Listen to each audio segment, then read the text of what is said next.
Hello there everyone, welcome back, and I'm here to be talking about How to Train Your Dragon: The Hidden World. Now this is the final installment in the How to Train Your Dragon series. This is literally like how it ends. It's definitely the conclusion, but I was honestly surprised they actually made this. I wasn't expecting them to be able to make it because after the shakeup of DreamWorks being sold or bought off or whatever by Illumination creators, I'm like, oh, bye DreamWorks.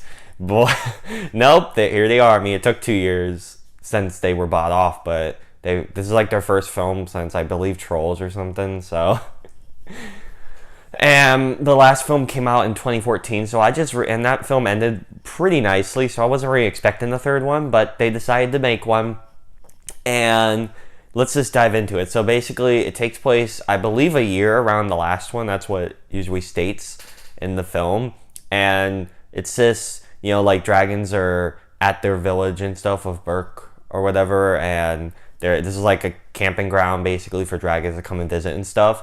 But of course there's this new bad threat that wants to kill dragons in like the second one, so he comes and wreaks some havoc, while also the Toothless finds like a girlfriend or whatever, the Light Fury or something, and it's basically kind of like a love story type of thing, and I'm like, ugh. So why am I so enthusiastic about this film? Because everyone else seems to be really loving it. Like, it has a 90 something on Rotten Tomatoes, I believe, when I last looked. It's getting great response from fans and all, and it's making more money than I was expecting. I don't know, it's just when I watched this film, it just felt pretty by the books and pretty bland. Like, I hate to be that guy, but I'm just watching it and I'm like, like, and that's like, I feel bad to say that because like the animation is pretty alright. It's really good, especially when you get to the Hidden World. It's gorgeous. It's another fun ride, I'd say, with these characters. It's just, I don't know, it felt shallow. Like there wasn't really anything there. Like the romantic stuff between Toothless and the Light Fury are just like kind of like you've seen stuff like that before. They don't really do anything new with it.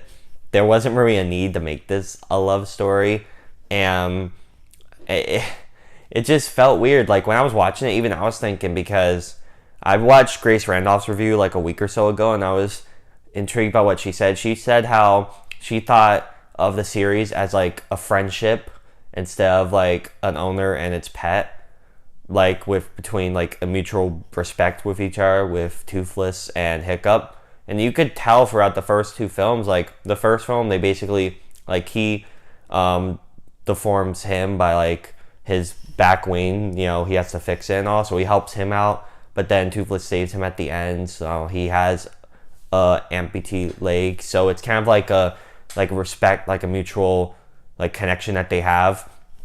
And then the second one, they really realize like they really are great friends, even through like tough situations, like when Toothless under mind control killed his dad. So like stuff like that is really heavy, and it felt like they really had like a great friendship going and stuff to overcome all that stuff. But here Toothless just acts like his pet, and he's like, I gotta let you go.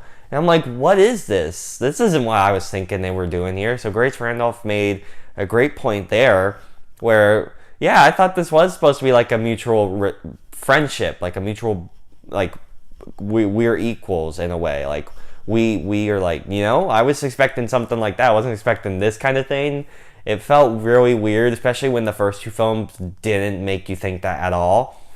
And the Light Fury is just, ugh, like, I don't really care. It's just like, I thought she was supposed to be the bait for him, and I thought she would be like the bad guy, because that's how they set it up, but no, it's just, that made no sense. And the villain just keeps letting them get away when he could have easily have won throughout the film, but it's stated he likes to hunt or whatever. I'm like, you're an idiot. You could have easily finished them off really fast. Like, this was stupid. It just felt like a waste of my time watching. A lot of people, like, I were talking to might feel the same way. I remember this one buddy on Twitter, Matt, I'd say, Matt, he was like, yeah, this film was pretty bland and it wasn't really as good as the other two. I'm like, yeah, I agree, bro. And a lot of people were saying Lego Movie 2 wasn't as good and all. Now, I hate to be that guy, but Lego Movie 2 was so much better than this. It really was, just with the story and how it delved in with the characters and the Psyche with Emmett and all, like, all that stuff was so much better. The music was better. Here, the score was pretty great. The animation was passable. It was alright, especially when you get to Hidden World. It's gorgeous. But just the story is bleh. There's supposed to be some emotional stuff here, but I don't really care because it just didn't make sense with the other two films. It feels like someone else came in and did this one. And while the ending was a great send-off for the series and all, it just doesn't feel like like my buddy said, it didn't feel earned. Like, I wasn't expecting to really agree with him because I was kind of excited for this. It looked like another fun adventure and all, but wow, what a disappointment. I wasn't expecting it to be like this. It just, I don't know. It just didn't really do it for me. I'd rather see Lego Movie 2 over this again. I highly recommend you guys do the same. It just wasn't that good. I'm sorry, guys. I mean, it's alright. It's passable. So, those are my thoughts on How to Train Your Dragon, The Hidden World. I know I've probably got some of you mad because everyone's really over the film. But yeah, thank you all for watching. I hope you enjoyed my review. If you want to hit the subscribe button, that'll be great. And also hit the bell so you get notification on when I upload. Also, if you want to comment down below, that'll be pretty great. And if you want to check out my Twitter, it's SoyerSable or @SableSawyer. Thank you all for watching, and I'll see you in the next video. Bye.